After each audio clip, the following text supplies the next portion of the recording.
Magandang araw mga magulang ng ating mga minamahal na mag-aaral o guardians at facilitators. Mula sa resulta ng LESF o Learner Enrollment and Survey Form na bahagi ng enrollment procedures ngayong school year 2020-2021 ay malalaman kung anong modality ang preferred ng mag-aaral para sa nalalapit na pasukan dahil sa announcement na ibinigay ng IATF na suportado naman ng ating presidente at gobyerno. Mananatiling suspendido ang face-to-face learning delivery hanggat walang bakuna. Kung kaya't, dalawa na lamang ang mode of delivery na napili ng Central 1 Elementary School, ang modular at online o electronic instruction. Ano bang mga hakbang at paraan sa modular at electronic or online distance learning? Ating alamin. Unahin natin ang modular distance learning. Sa paraang ito, ang mga bata ay mag-aaral sa pamamagitan ng paggamit ng module.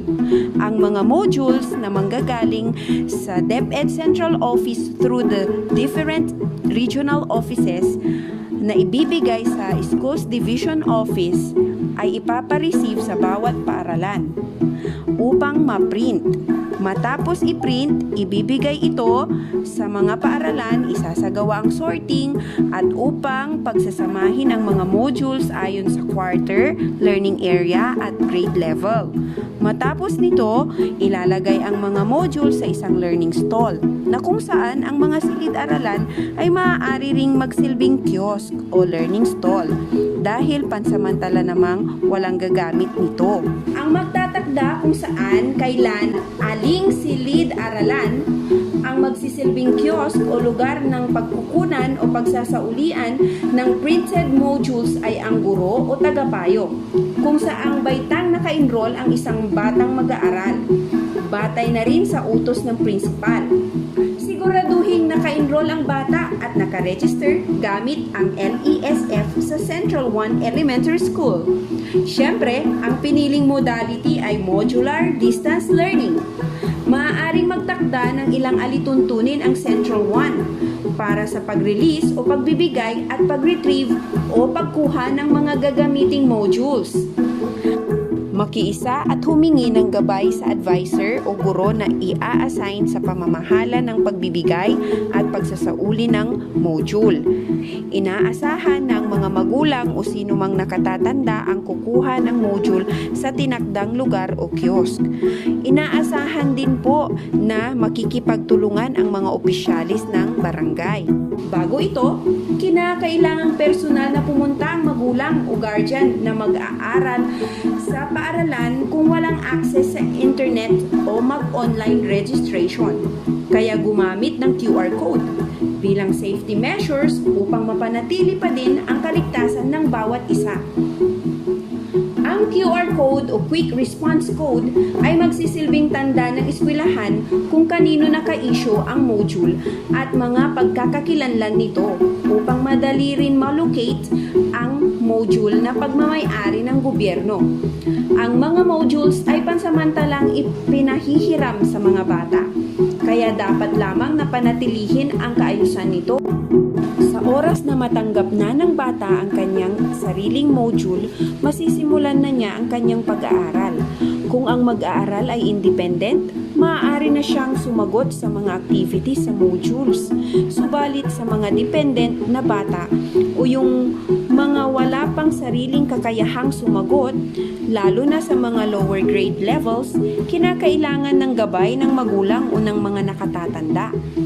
Bago magsimula ng pag-aaral ang mga bata, gamit ng module, kinakailangang basahin at unawain muna ang mga panimulang paalala o salita upang magabayan siya sa paggamit ng module at maging pamilyar ang bawat isa sa bawat bahagi na mayroon ito. Matapos ito, gamit ang separate sheet, maaari nang sumagot ang mga bata sa module ayon sa pagkakasunod-sunod nito. Uunahin ng bata ang part ng introduction, kung saan makikita ng bata kung ano ang inaasahan sa kanila o yung tinatawag nating competency o skill na kailangang malinang sa kanila. Ang module na ito ay kakikitaan ng mga sumusunod na larawan.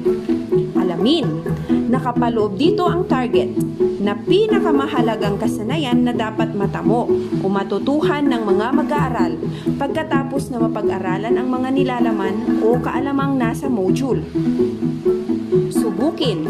Sa bahaging ito, bumuo ng gawain o paunang pagtataya na masusukat o makikita ang dating kaalaman ng mga mag-aaral sa target na kasanayan. Balikan. Ito ang bahaging nakatuon sa pagbabalik-aral, pagganyak at pagpukaw sa kawilihan ng mga mag-aaral. Tuklasin. Ito ang bahaging sisimulan ang paglalahad ng aralin. Mahalaga ang bahaging ito dahil dapat nakapaloob dito ang mga lunsarang pakikinggan o babasahin ng mga mag-aaral. Suriin. Ito ang bahaging tatalakay sa paksa sa module. Pagyamanin. Sa bahaging ito nakapaloob ang mga gawaing nakatuon sa target na kasanayang lilinangin.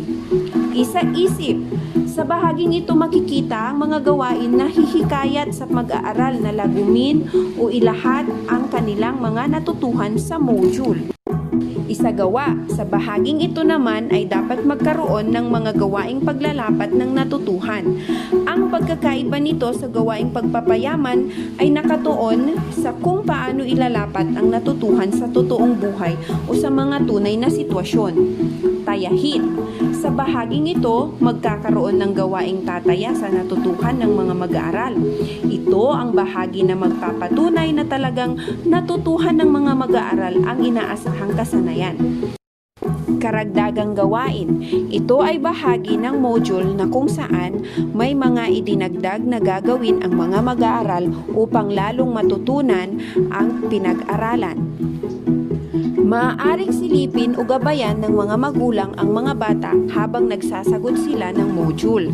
Matapos masagutan ng mga bata ang module, ito ay kanilang ibabalik sa kanilang mga magulang o pwede ring ibibigay ng mga magulang sa barangay official na nakatakdang mangolekta ng module upang maibigay ito sa kanilang guro. Kinakailangang mapanatili ng bata na malinis ang module o di gusot o walang hindi kanais-nais na sulat ang module. Kasabay ng pagbabalik ng module, isasubmit ito ng mga bata ang kanilang portfolio na naglalaman ng iba't ibang output na ginawa niya ayon sa tinatadhana ng module. Ang portfolio ay magsisilbing lalagyan ng mga output ng mga mag-aaral. Ito ay pwedeng paper-based portfolio o kaya naman virtual o e-portfolio. May tatlong uri ng portfolio. Ito ay ang mga sumusunod. Working portfolio o lagayan ng mga araw-araw na gawain ng mga bata. Maaari ring show portfolio o isang organizer na naglalaman ng mga best outputs ng mga mag-aaral. At maaari rin namang working at show portfolio na tinatawag na documentary portfolio. Isa pang paraan upang may pagpatuloy ng mga estudyante ang kanilang pag-aaral ay sa pamamagitan ng paggamit ng computer o tablet. Pwede rin ang cellphone at dapat may internet. Ang pamamaraan na ito'y tinatawag na electronic distance learning. Ating alamin kung ano nga ba ang electronic learning. Electronic o online learning. Kailangan ng computer, smartphone, tablet at internet. Nahati ito sa dalawang uri, ang synchronous online learning at ang asynchronous online learning. Sa synchronous online learning, sabay na magla-live call ang iyong anak at ang guro gamit ang computer o tablet or smartphone. Para itong sa normal na klase ngunit sa online nga lang. Sa asynchronous online learning naman, hindi na kailangang sabay na mag-online at mag-live call ang guro at ang inyong mga anak. Gagamitin lang ang computer at internet upang makapag-usap ang sa isa't isa, ang guro at ang inyong anak upang maibigay at makuha ang learning materials. Kasama ninyo ang DepEd San Carlos at Central 1 Elementary School sa pagtataguyod at pagtawid ng school year 2020-2021 ng maayos at ligtas. Kasabay na rin ang pagsulong nito ng isang edukasyong di kalidad. It's brave world out there, but together, we will move ahead and conquer as one. Central 1, number 1.